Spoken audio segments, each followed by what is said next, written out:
സംസ്ഥാനതല ഉദ്ഘാടനം നിർവഹിച്ചു. ഔദാര്യമല്ല, സ്ത്രീകൾക്കുള്ള ആദരമാണ് പദ്ധതിയെന്നും മുഖ്യമന്ത്രി പറഞ്ഞു. പുരുഷന്മാർക്കും സൗജന്യ യാത്ര വേണമെന്ന മെൻസ് അസോസിയേഷന്റെ ആവശ്യം സരസമായി തള്ളി മുഖ്യമന്ത്രി. പുരുഷന്മാർക്ക് സൗജന്യം നൽകിയാൽ അതിന്റെ ലാഭം വീട്ടിലെത്തില്ല, സർക്കാരിൽ തന്നെ എത്തുമെന്നായിരുന്നു വി.ഡി. സതീശൻ പറഞ്ഞത്. അതേസമയം മുഖ്യമന്ത്രി പറഞ്ഞത് തെറ്റിദ്ധാരണ കൊണ്ടാണെന്നായിരുന്നു മെൻസ് അസോസിയേഷന്റെ പ്രതികരണം. സൗജന്യ യാത്ര കെ.എസ്.ആർ.ടി.സിയുടെ മുഴുവൻ സർവീസുകളിലും വേണമെന്നാവശ്യപ്പെട്ട് ബി.ജെ.പി. വിവിധയിടങ്ങളിൽ മാർച്ച് നടത്തി. പാലക്കാട് കെ.എസ്.ആർ.ടി.സി ഡിപ്പോയിലേക്ക് നടത്തിയ മാർച്ചിൽ സംഘർഷം. പോലീസും പ്രവർത്തകരും തമ്മിൽ ഉന്തും തള്ളുമുണ്ടായി. ഓർഡിനറി ബസ് സിറ്റി ഫാസ്റ്റ് ആക്കിയെന്ന ആരോപണം അന്വേഷിക്കണമെന്ന് മുൻ ഗതാഗത മന്ത്രി കെ.ബി. ഗണേഷ് കുമാർ. ബസ്സിലെ സൗജന്യം ആൺകുട്ടികൾക്കും നൽകണമെന്നും അദ്ദേഹം പറഞ്ഞു. കൂടുതലും ഫാസ്റ്റ് ആക്കി മാറ്റിയെന്നാണ് ഈ സിറ്റി ഫാസ്റ്റ്. ഇലക്ട്രിക് ബസ്സിൽ സിറ്റി ഫാസ്റ്റ് ഉണ്ടായിരുന്നില്ല. അപ്പോൾ അത് വരാൻ പാടില്ല. അത് ഒഴിവാക്കി പഴയ പോലെ തന്നെ എത്ര ഓർഡിനറി ഉണ്ടായിരുന്നോ അത്ര ഓർഡിനറി തന്നെ കൊടുക്കണം. ശബരിമല സ്വർണ്ണപ്പാളി വിവാദത്തിൽ SIT ചോദ്യം ചെയ്ത ഉദ്യോഗസ്ഥനെ തിരുവിതാംകൂർ ദേവസ്വം ബോർഡ് AO ആക്കിയ തീരുമാനത്തിൽ ദേവസ്വം മന്ത്രി ദേവസ്വം ബോർഡ് പ്രസിഡന്റിനെ അതൃപ്തി അറിയിച്ചു. ഇതേ തുടർന്ന് തീരുമാനം തിരുത്താൻ നാളെ അടിയന്തര ദേവസ്വം ബോർഡ് യോഗം ചേരാൻ തീരുമാനിച്ചു. നിയമനത്തിൽ ദേവസ്വം ബോർഡിനെ യോജിപ്പ് അറിയിച്ചെന്ന് ദേവസ്വം മന്ത്രി കെ മുരളീധരൻ പറഞ്ഞു.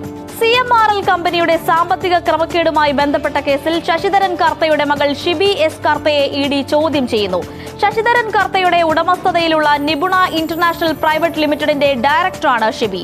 പണമിടപാടിൽ നടപടിക്രമങ്ങൾ പാലിക്കാത്തതാണ് ചോദ്യം ചെയ്യാനുള്ള കാരണം.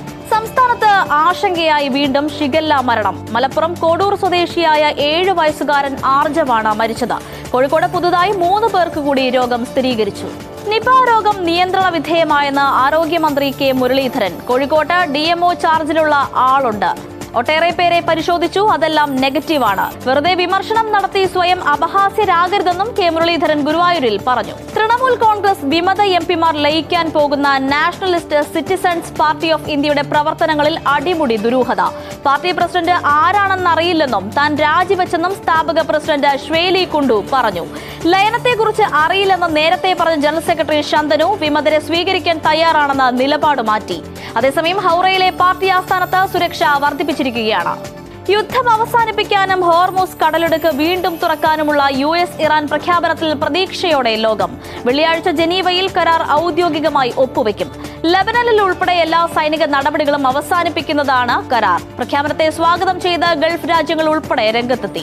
LNG ടാങ്കർ ദിശ ഹോർമൂസ് കടന്ന് ഇന്ത്യയിലേക്ക്. കപ്പൽ വ്യാഴാഴ്ച ഗുജറാത്തിലെ ദഹേജ് തുറമുഖത്ത് എത്തും. കപ്പലിൽ 62,370 മെട്രിക് ടൺ LNG ആണ് ഉള്ളത്. 325 ഇന്ത്യൻ നാവികർ മേഖലയിലുണ്ടെന്ന് ഷിപ്പിംഗ് മന്ത്രാലയം. 3587 പേരെ സുരക്ഷിതമായി എത്തിച്ചെന്നും മന്ത്രാലയം വ്യക്തമാക്കി. സ്പീഡ് ന്യൂസ് പൂർത്തിയാകുന്നു. നമസ്കാരം.